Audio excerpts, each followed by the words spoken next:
माशाल्लाह। ये अगर एक तरफ ये पंखे लगे हुए हैं, ये कूलिंग पॉइंट वाले जो एयर कूलिंग वाले पंखे, और माशाल्लाह ये इतना रश माशाल्लाह।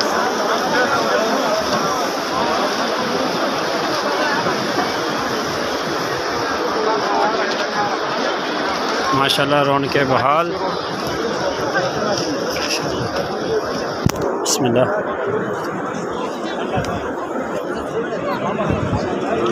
और ये एक और कूलिंग पॉइंट देखें, आपको दिखाते हैं स्पेशल। ये गुलदस्ते हैं, ये माशाल्लाह। ये देखें, ये ठंडी हवा के लिए ठंडे फुहार दे रहे हैं, फुहार। ये सड़कों के ऊपर लगाए हुए हैं, सड़क ठंडे।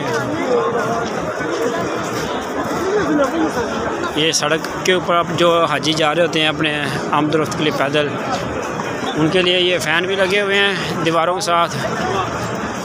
और ये बिल्कुल हर एक वो ना साथ साथ जो है ना फुटपाथों के ऊपर ये फुहारे लगे हुए हैं। फुहारे ऐसे ना फुहार फेंक रहे हैं नीचे, माशाल्लाह।